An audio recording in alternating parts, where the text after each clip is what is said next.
Ladies and gentlemen, I'd like to welcome you on tonight's episode of People's Agenda here on Record Television.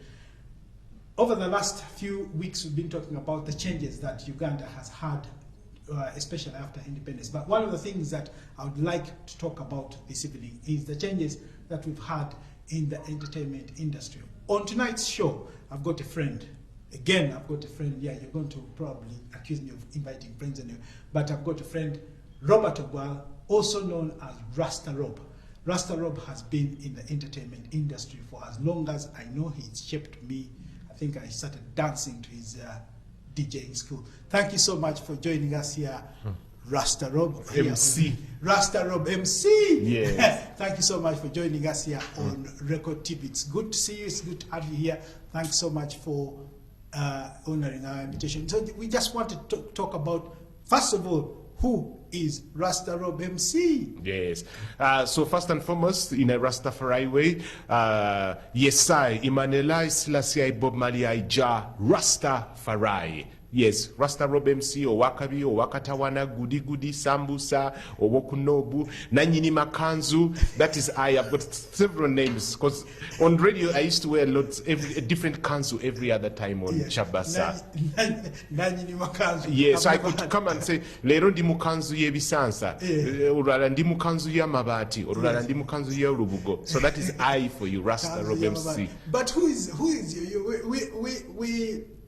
You are known for all this, but you're coming from a pretty posh background. Yes, that was done intentionally because earlier on in my career, I realized that the lower class of people are the majority. Yes. So despite my having gone to been brought up in a well-to-do family, grown up in Nakasero, Kololo, gone to Buganda Road Primary School, King's College, Budo, Kololo High School, De Montfort University, I deliberately decided that my concept was to target the lowly class, but at the same time as well appeal to the white-collar generation. So a strategy that cut right across all genres and classes of society. Oh, that was interesting because, I mean, we know your dad was a justice. Supreme Court Judge, Chairman, Human Rights Commission, Yes. Justice Arthur Hagai Oder. And how did he take it, you trying to choose to become a DJ? At the beginning, just wasn't pleased at all. But in the end, by the time he passed away, we had become great friends. He was very proud to be Rasta Rob MC's son,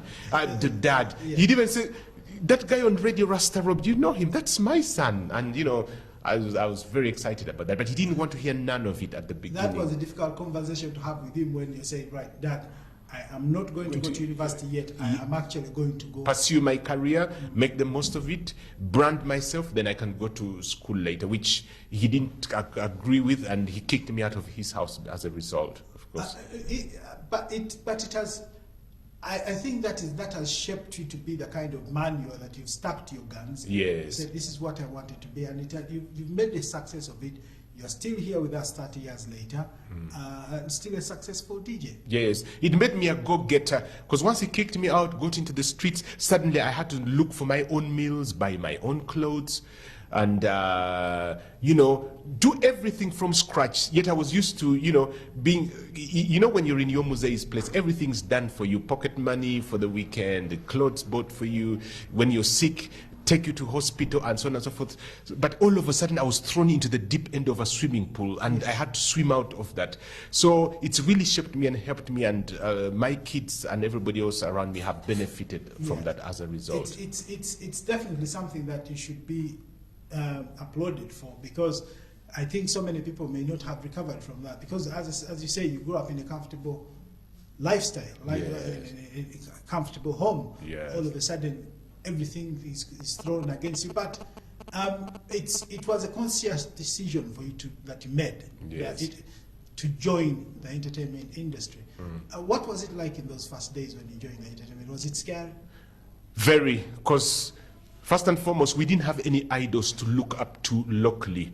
In as far as DJing is concerned, music, yes, you could say we had the Frigos, the Eli Wamalas, the Frank Baliris to look up to. But in terms of DJing, radio personalities of our age we could relate to, we didn't have any. So we were the pioneers of this with the first FM radio station in 1993, Radio Sanya and so on. So it was all about it was a trial and error thing. How does a celebrity behave? Does he do this and this? Is it right for me to be seen drinking out in the streets and so on and so forth? So they were very difficult and formative years. But fortunately for us, we were just having fun. The kind of job you do, you're having fun working, but then you're earning a living out of it. I bet you couldn't believe that you're being paid to do Yes, something. for years, being paid for your favorite hobby.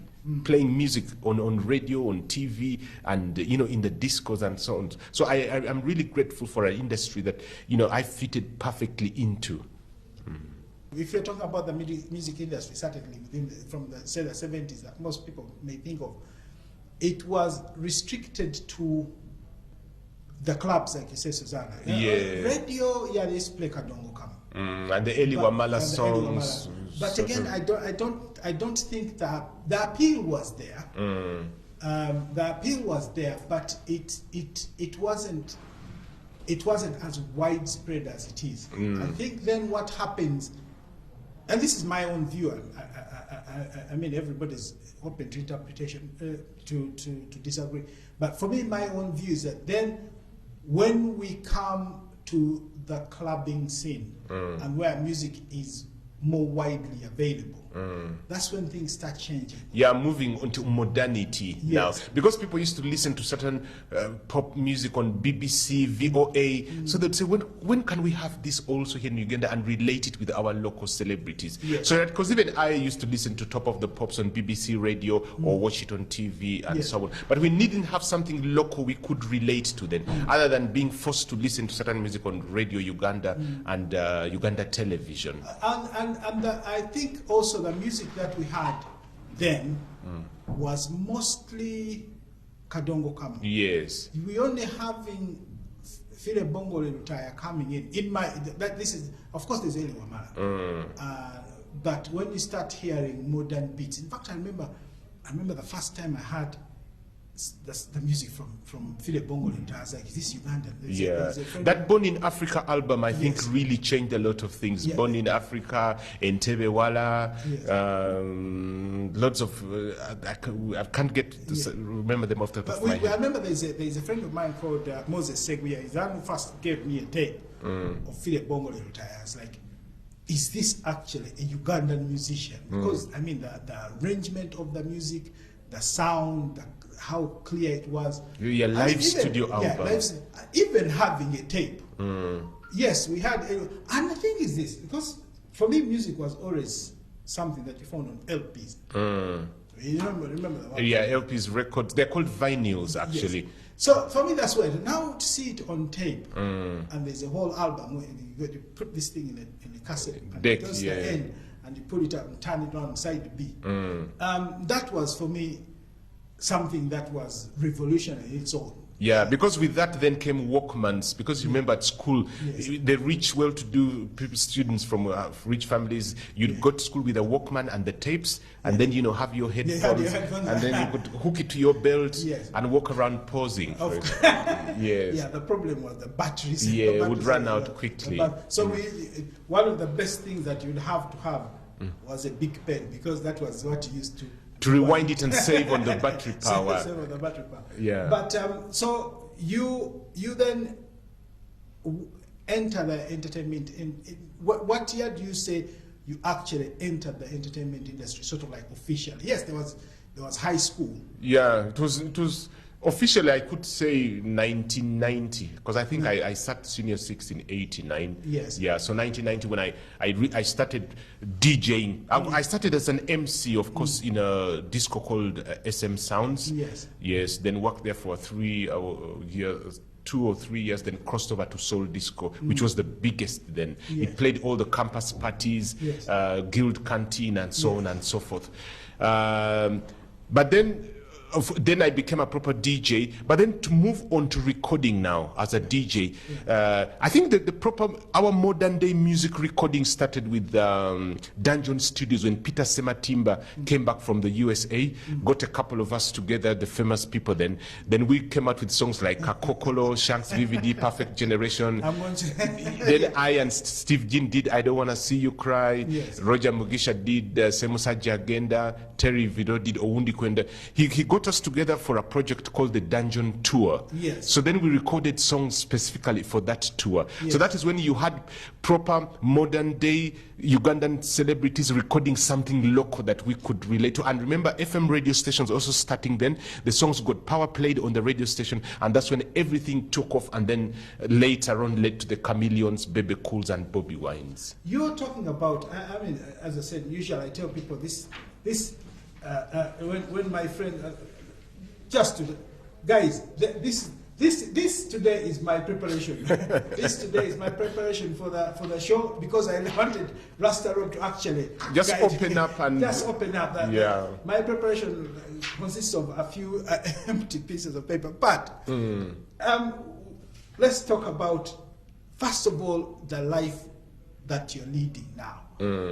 Of course, so you're playing sets, discos all over the country. I mean, what does that do to your own personal life? I mean, did you have a home? Did you, or were you living out of your bags all the time? Or did you most of the time spend your life on the road?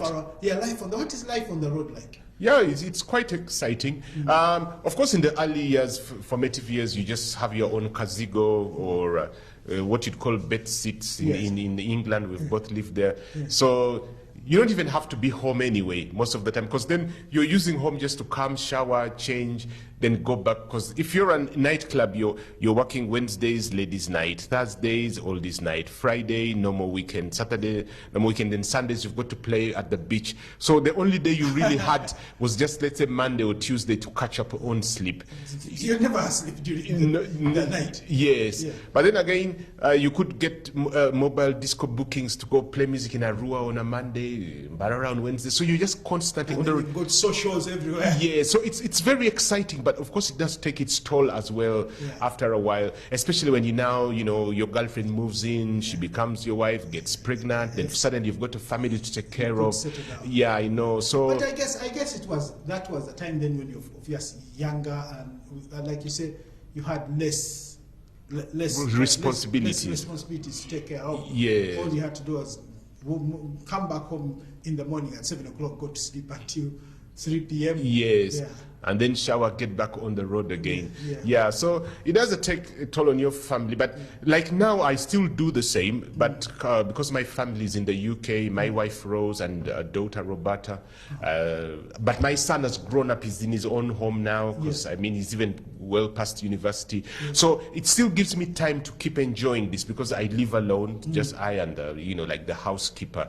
But maybe if my family was around, maybe I'd need to have a bit of family More quality time, a more structured life, and say Sundays totally off work. That's for the family. I guess, of course, when the family comes back from the UK, that is it. Yes, you settle down a bit. Yeah, that's But true. it seems like that is your life has been mostly like that from 1990. Yes, and I like it that way. I don't mind it. I like being different. Yes, because society is too structured these days, and everything is too formal. You've got to do this, get up in the mornings, go to work 9 to 5, come back, do this and that. Sundays, go to church, blah, blah. So I like being different, which is the trend actually these days. The youth become rebellious. Watch mutukuza mungeri je mwakula. We are the .com era and so on. And I sort of agree with it. If you make life too formal, it becomes boring and too predictable. I'm just sat here thinking, for you, evenings when most of us are going back home, for you that we're just getting started. The shift has started. Exactly. The shift has started. Yeah. So then you talked about your collaboration with Peter Sematimba. Yes. That was an interesting time, because all of a sudden we've got the Brenda Zobos and Lilian Butele. Yes. And we are thinking, where have these people come from? They were called Prim and Proper. For that very project you're talking about. So you've got all, and then there's Bashabe, unfortunately, may he rest in peace. Yeah, he wrote most of those songs. By the way, that's 95, because we've got to give people that is 1995 now. That is when all that happened. It's important to give them the timeline. Yeah. So when we go back to 1990, you've started DJ. Yes. Before the FM radios came in. Because FM radios came in 93. Radio Sanyu, the very first professionally run FM radio station. Because there was Uganda Green Channel. It was an FM radio station, but run in the same manner as Radio Uganda. So we didn't really consider it as an FM Did you ever radio. consider working for Radio Uganda? Or it wasn't, it's not the kind of format that you're... No, I used to think about it before the Radio Sanyu came in. Because you say, oh, I want to get onto media someday. But then once Radio Sanyu came in, wow, we said, this is what we've been waiting for all along. Chino chechiriye chabazungu chenyini. Yes. Yeah. I remember vividly when the day that you came on air. I think Radio Sanyu then, that was the worst kept secret. Because the Alex Ndaulas kept announcing it. Because Alex Ndaulas and Chris Island got there a few days before me. So they kept saying, oh, by the way, we have somebody coming on board. And everybody was there thinking, if it's not Rasta Rob, then they've got the wrong person. If it's not Rasta Rob, then they've got the wrong person. And then all of a sudden, I don't know, what time did you start in the day? It was at 3 p.m. 3 p.m. Yes. Because actually then what made radio very exciting then, it was just informal, no script, no program lineup. Alex Ndaula would just get up and say, in chance Tandika, I'll do the first show tomorrow morning. When I get tired, I will then call Chris Island. So he would do the morning show, let's up to about 10, then calls Chris Island over the radio, because we didn't have mobile phones then. Oh, you Yes. You would call the presenter. Yes, so Chris Island would then come on, then Chazo would also do his shift of the afternoon. Say, Rasta Robo Liruda Wajango Kole. So my neighbor in Makinde would come and knock and say, Rasta Robo Bakuita ku radio. So you get showered very quickly. No borders then. Get a taxi from Makinde to the old taxi park to Kamwecha, because that was Naguru Hill. And then you have to walk up. Yes, that was around Cayenne or something like that. Then take the thing up, the shortcut up the hill. So they call you to work. Yes, very exciting. Not like a programs director saying do this, do that, and do that. But then shortly, of course, after about 3 weeks, then we became a formal, proper program lineup. Alex do the morning show, Rasta Ropti. So mine was in the evening. Very famous slot. I'll do greetings from 6 to 9 p.m. And the thing is, what I remember then is that suddenly we all started thinking, right, that the music from the disco has moved to our radio. Yes. But there are two things that I want to highlight there. First of all, in fact, three. How did your skills then prepare you to move on to radio? Because all of a sudden now you can't see your audience. So I remember what it was like for me when I first went on to radio. I felt like I was talking to myself. How did your skills prepare you to go on to radio? Now, I guess once you're an entertainer, the talent is there. It's a matter of saying, actually, in a nightclub, I can see my audience. Radio, I cannot, but I know they're there. They're seated in their living rooms. They're in their cars. They're in the window markets, cooking food, selling clothes, and so on and so forth. So it was very easy for me. It was just a matter of saying, in my communication, in my language, to make people relate to me, just say, oh, kakati omuchala ali kufumba emmere tosiriza emmere gira naye nga manya nti wuliriza music, but keep cooking the food. You in your car, please take great care on the road, use your indicators and so on and so forth. So just speaking to each and everybody in their own environment, make them feel part of you. So it was very easy for me to, yeah. There are some people who say that you introduced Muyai in Zambia. Yes, I think that's true. That's true. Very unapologetically, and I think it worked very hard for me, very well for me. Because most of my early colleagues then, who were university graduates and so on and so forth, the RSLVCs, the Gloria Kambas, Christine Mawadris, wanted to maintain that level of I speak English on air and so on and so forth. I looked at it and said, no, the majority of Ugandans are the lower class. Ayogero Luganda, Muyaye Bichi. So I said, no, I'm going to be their ambassador on radio and appeal to them. So you came out? Yes, so when I went to radio and started speaking, Mwana chechi liwo bachiyaye, chechi ganye mwana ndi wano murasi wa mwe bichi bichi, oh, it caught on like wildfire. The thing as well that I think really was fascinating then is that Luganda is not your first language. No, I'm a Luo by tribe. I'm Yes. a Lao from Lira Patch and so on and so So forth. yet you speak Luganda very fluently. Yes. And which is quite striking because at school we spoke only strictly English, Yes, yes. even at home and so on. So I guess because I'm a quick learner and the life on the streets helped me a bit. After my dad chucked me away from home, I lived on the streets a bit, of course. So I picked up lots of lingo on the streets and so on.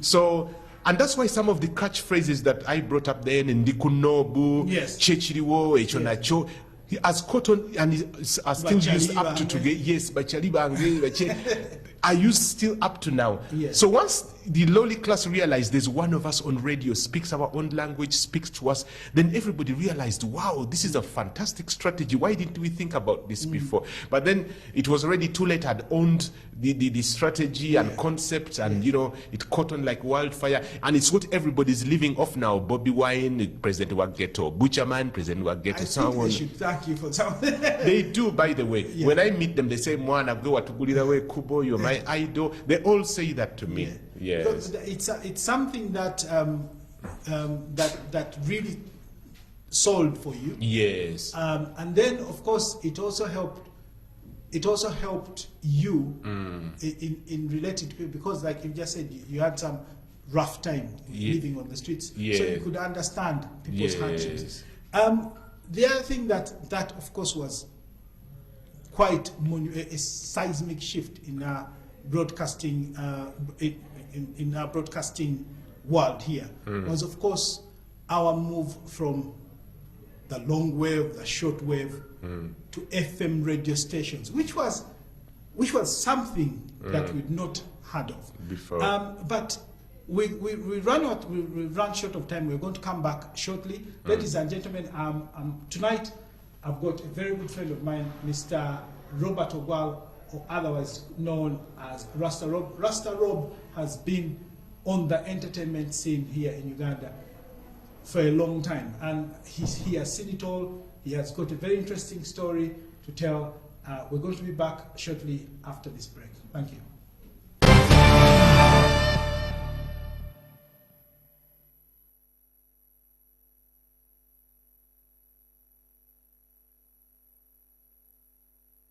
As the country prepares for the 2021 elections, different political leaders have vowed to all not to defy odds. Fight until the job is done or until I am done. The nation, through different political parties, is in high political flair. For us, we are going to support you with all our heads, with all our knowledge. All this is coming up in the UG Polls 2021 from Monday to Friday, 2 p.m. on Record TV.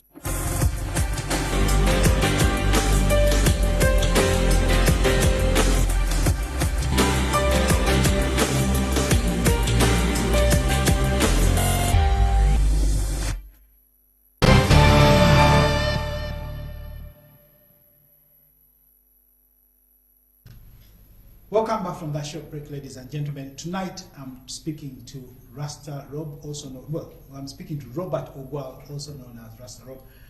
Robert has been on the entertainment industry for a long time, and us having just gone through our independence celebrations, a lot of people have been talking about the changes that Uganda has gone through. I thought it was quite a good service to invite Rasta Rob here to talk about his life story and how he's seen the entertainment industry from his point. He's raised up as a son of a judge, went to some of the poshest schools his father could offer, but then decided to go and pursue what he wanted. That was the life of a DJ. Thank you so much, Rasta, for joining us this evening. Before we went for a break, we were talking about the time that Uganda moved from, that Uganda actually got its first FM radio stations. And it was quite a seismic shift in so many ways. First of all, from our listening, from what we're listening to, our listening habits, and to the enjoyment and the consumption of what was available on the air. how do you feel? What does it make you feel like to know that you are part of the pioneering people on air? You've talked about Alex Daula. There's also Kantankaras. Alan Kantankaras, yeah. But how do you feel about the fact that you are probably the second or third on air? Yes, I feel very proud, honored, and satisfied, fulfilled about that, laying the great foundation for modern day media in Uganda, both electronic and could say even print, because by the way, I did broadcast journalism. I have a degree in that, but that was just to make things formal. But it's the competence and experience, that really does count. So I do feel great every time I watched the different channels on TV, different radio stations and so on, to know that I've been part of this with my colleagues. The only bit is when you look at the unprofessionalism that's part of the industry now. For example, you listen to a radio and know that a presenter has not prepared at all. Because, by the way, when we started out in Radio Sanyo those days, the owner, Thomas Kato, we had a collaboration with Bop Radio in South Africa. So they brought over personnel from Bop Radio to always, keep mentoring us and giving us crash courses on how to present, how to be professional, prepare thoroughly for a show. When on air, you've got to be impartial, do this and this and that. But of late, there's very little of that. You can tell a presenter is not prepared at all. Both on TV and radio, people are so insensitive. Somebody talks, something that, is going to offend, a disabled person, a person who's not gone to school properly and things like that. So it is very annoying to listen to that. But then it's probably understandable, because somebody got a job probably because they're the cousin of a radio station owner, the girlfriend of a TV station owner, and so that's the only bit. But in terms of how the industry has transformed, I feel very honored to see this huge transformation now, but probably by, of course, now better equipment and so on and so forth.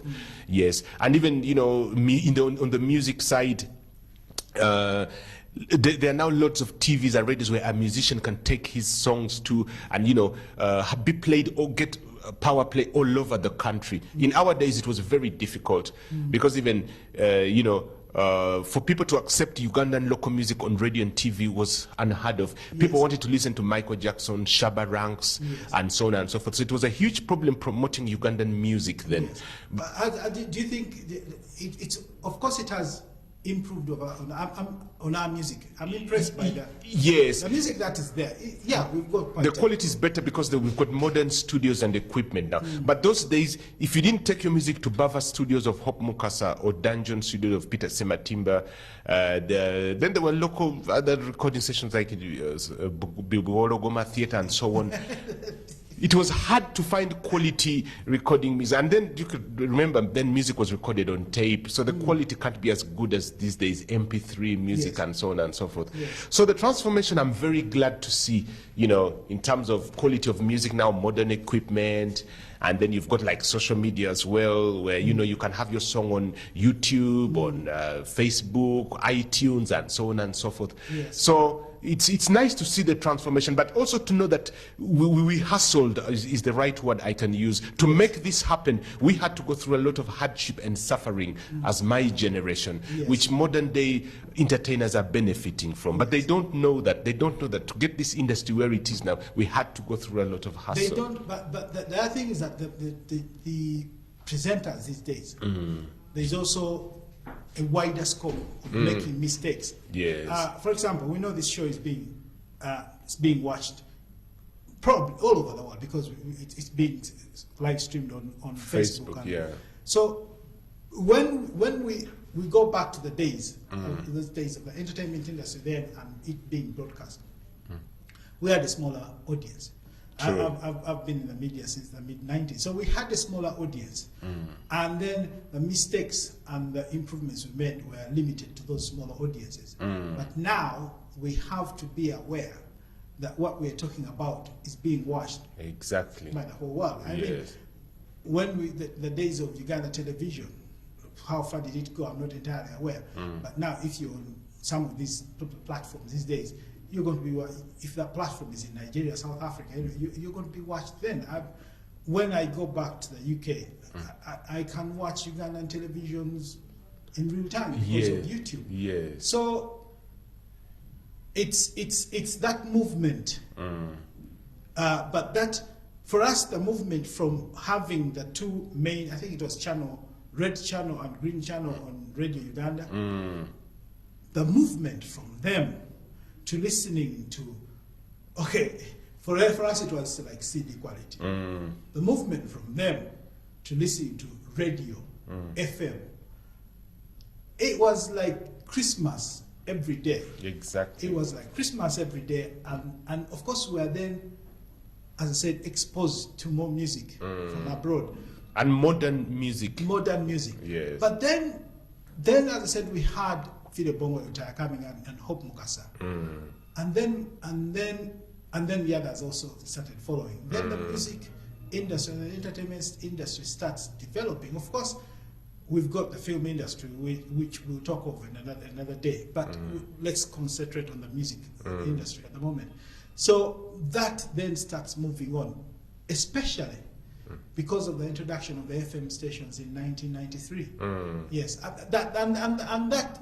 that was something that was, we first of all, we could not understand how the business model of it all would work. Yes. Until you would then be playing mid-song, you put in an advert, and I'm there recording at home.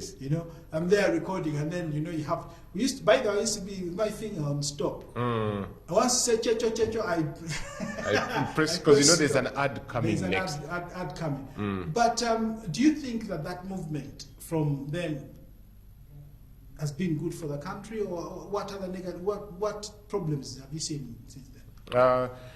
The first thing is, of course, lots of radio stations, TV stations then did mushroom after that.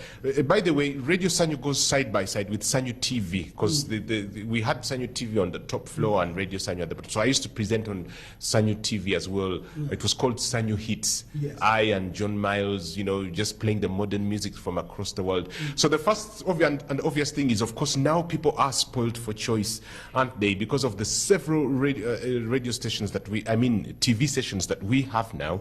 And over 100 FM radio stations and so on. So that's the disadvantage. So you don't know which radio station to listen to. Oh, there's a nice program on this, there's a nice program on that. Then we may have had only just two or even one Radio Uganda and television. But then the good thing is that then you were assured of listening to that station from morning to wherever. So that is the first disadvantage. The other one could be, you could say others maybe spread a bit of immorality now and then. The material, you could say, is not right for our kids and so on and so forth. Some play songs with vulgar lyrics. Although you said we're concentrating on the music industry, but then you could have things like plays and so on that are not suitable for our kids. You could have stand-up comedians who are entertainers, who have very crude jokes and so on and so forth. So that could be the downside of it. Yes, that I could see now. During the break, we were talking about.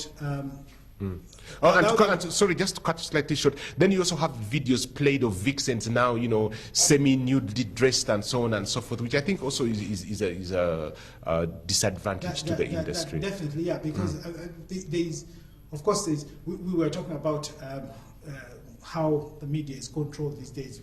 2 or 3 weeks ago, with my friend Onen, Fat Boy. And he that is something he highlighted. I mean, we have to strike a balance between what is being controlled and how it's being controlled. There is some of the information that the government may not want us to know about, but then there's some information that we have to know about. But like you say, when we have some of these shows on TV and the music, some of it, I've watched some of the videos. I definitely wouldn't want to watch them with my grandmother. And kids even. Yeah, and kids. And some of the lyrics are quite close to the bone. But we were talking during the break, we were talking about how the money side of it. Obviously, yes, you went into the industry because it was your passion, but you've got to make money out of it. And some of these people whose music you've been playing, they used to make a lot of money. Wow! But these days, I was telling you about one of the libraries I've got near my home in Zambia. I think he's got about 35,000 tracks, and I can go and get them on a flash or two for about 15K, which is illegal. To be honest, I'm not going to get them. I'm not going to condone that kind of behavior. But you've got that kind of. How are they making money? They don't make money at all, Ugandan entertainers, especially singers we are talking about here, because they only make money out of live shows. The copyright law in Uganda is not entrenched, but there's a great effort now in working on that.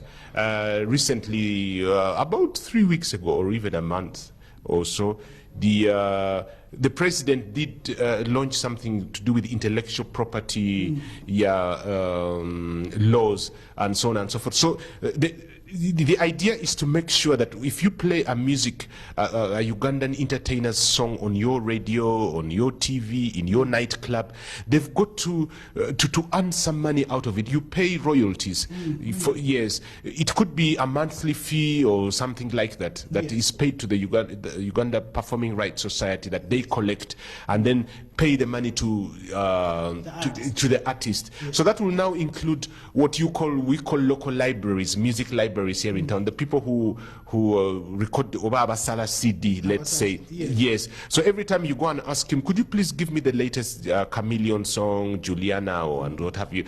He will do that, but then he will have to pay for that. You pay for that sound. You, the buyer, will pay indirectly to him, and then he also pays to the Uganda Performing Rights Society. Yes.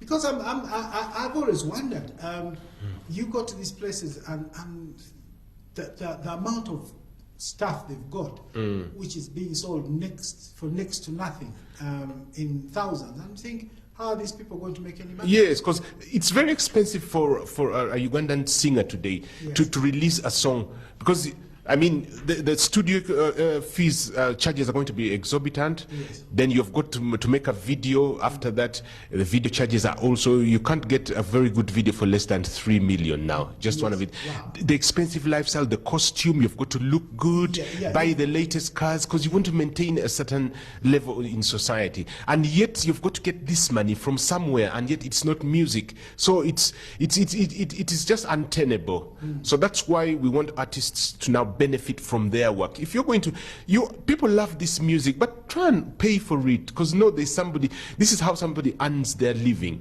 off this. You go and work as a broadcaster, sell something in the market and earn money. So why not your favorite idol or an artist to earn from their career as well? Absolutely. Yes. There's that feeling, and I do feel sorry for them that they don't make that much money.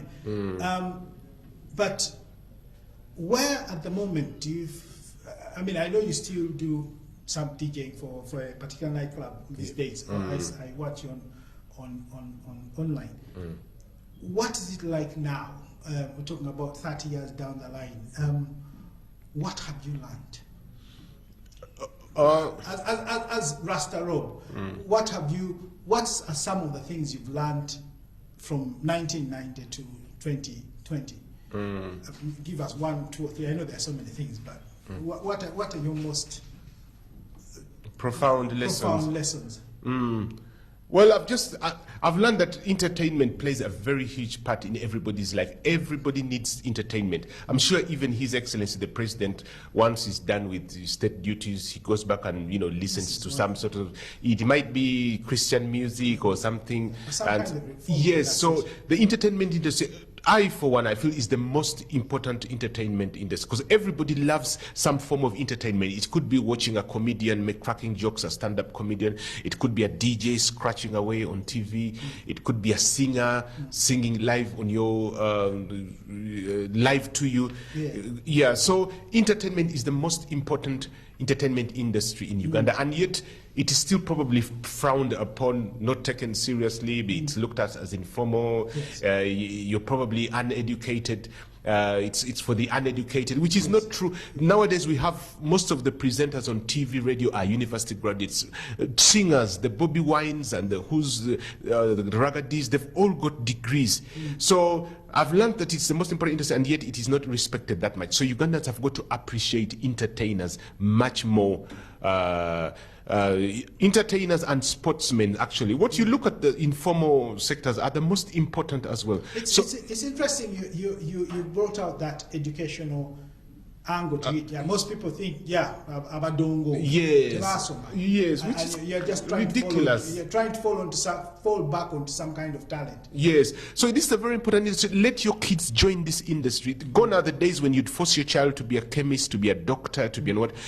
Let your child follow their dreams. And I'm sure most of them want to join the entertainment industry, the sports industry. Let them do that. Because, I mean, now it is, I think we have brought it to a level which is respectable now. Yes. Yes. So gone should be those days of looking at this industry as non-important. And how do you view the? I mean, you, as I said, you're still DJ, and I know you still go and play some of the songs that. I've actually been to one of your sets. I'm a storyteller. I've been to one of your sets before COVID, and you were playing some really interesting music. But the kind of group that actually, there was a lady probably catching up on her homework. What my friend had come with was asleep. But you're playing the songs. Every now and then someone says, hey, and then they stand up.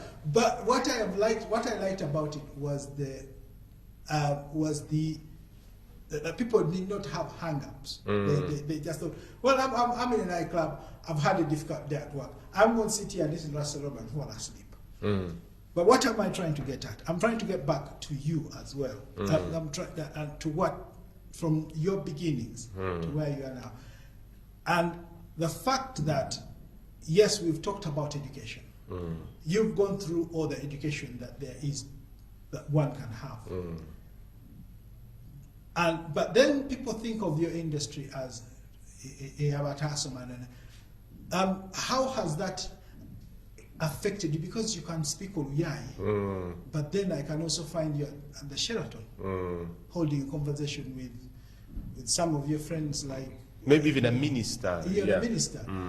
How have you managed to balance?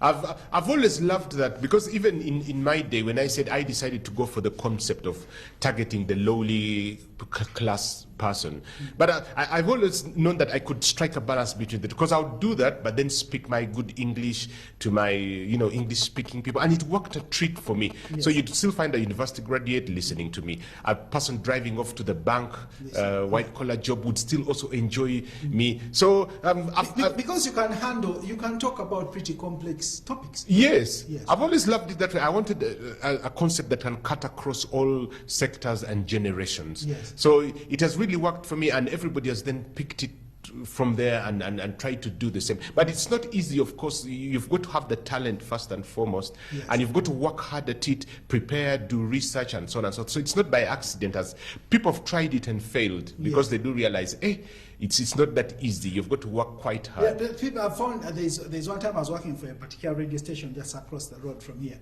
and there's a lady who came asking for a job to read the news, and she thought it was all about sitting in front of a microphone, and they give you a script and you read. So I tricked her. I gave her sports news which had names from Spain, sports footballers from Ronaldo, and I can't pronounce it, Messi's. And then I counted her in. I said 3, 2, 1, start. You've got 5 minutes. And then she's reading and she finds these things, names that she could not actually pronounce. And then of course there's skipping to time. What I'm driving to at is we should have some kind of training. I have seen in the UK, and people frowned upon it, DJ studies. It is a skill, knowing about the. I've seen some of the. There's a friend of mine is a DJ in the UK. He uses a pendulum, and he counts the beats. Yes, it's about counting the beats. It's about. There are so many things that are going into play. You count the beats. You actually know. I'm not going to bring in a raga song and then mix it. I'm not very good with music, but I'm not going to bring in a raga song and mix it with I don't know who. I listen to people like Travis. So you need to work out. So would you champion some kind of training for your industry, for your skill? Yes, we do. We even have DJ academies in Uganda. People probably don't know that. Because anybody can learn to play an equipment. I could teach you now how to spin the discs and so on. But there's more to it, like you say. The most important aspect of a DJ is to read your crowd. If you're not a good crowd reader, then you will never be a good DJ. Because you need to know at what point do I bring this genre of music and people appreciate it. For example, you could say, oh, now I think they're in the mood for Lingala, Sukus music, which is the very fast beats and so on. Then now they're in the mood for slow music as a beginner, and so as a beginning set, even if it's the nightclub. People have only just come in. They still want to have a bit of a drink first, get charged, have a bit of conversation. So you need to read all that. You need to read people's mood and know which music is right for what time of the day and so on and so forth. So that is what we try and teach the younger generation, people who want to become DJs. You've heard your name mentioned, but who was it in the song? Was it Alus Mabele? No, lots of those. From Zaire. Yeah, because they're all my friends, right from those up to the recent president of Congo. So I relate to them in so many ways, and Please they don't do tell to me me. that, because that's a question I want to ask. So you've had Awilo Longomba, Alus Mabeles. They've all sung Rasta Rob MC in their songs. The reason for that is... How does that make you feel when you know somebody's singing in the Paris stage and they're singing about Rasta Rob MC? People think I feel great, but like you said, it's a reward for the hard work I've put into this industry. When those Congolese musicians used to come to Uganda, they were brought by a promoter called Tamukati. They would come here and find they are big celebrities. Awilo Longomba, wow, they'd fill up stadiums, and they would ask Tamukati, how come our music is so popular in Uganda? Then he would tell them there's a DJ on radio called Rasta Rob MC who plays loads of your music. Then they would say, wow, when I go back and record my next song, I'll give him a shout out in my song. So then it became a trend. Awilo Longomba would say, Rasta Rob MC in Uganda, Chabasa, Oliwakabi. So then Luciana Mobulu would also say, yes, I'll do that. Mabulu, Kofi Olomide, all of them. It then became trendy to give a shout out to Rasta Rob MC in your song. I remember us dancing while there, and then they say, Rasta Rob MC, and they're like, yeah. Or your wife. Or you have, and you're in somewhere in a foreign land. Yes. But I mean, that must give you satisfaction. No, greatly, absolutely. And where do you see? I mean, you are. I'm still of the belief that you're still at the top of your game. Thank you very much. And where do you want to take things from?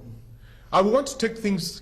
I'm going to DJ for the rest of my life, I'm sorry to say. Yes. So I still DJ and, appeal to the modern generation because I do have mobile. Sorry to interrupt, because the thing is this: there is always this perception, which now I must say is false, that a DJ is supposed to be of a certain age. There's a DJ, I've forgotten, he's been on Radio 1 in the UK. He's just retired at 70. He was a bishop's son as well. Sorry, the name has completely escaped me.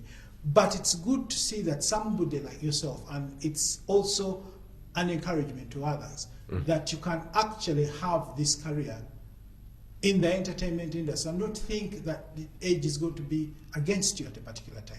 Yes, and you see, I still DJ for all sorts of generations because I do have mobile DJing equipment, and my business is called Master Nob Entertainment. So I get bookings all over to go play music in schools and so on. So I play for the modern generation. And then for the older generation, I've teamed up with my pals. We call ourselves Rasta Rob MC and the Twins.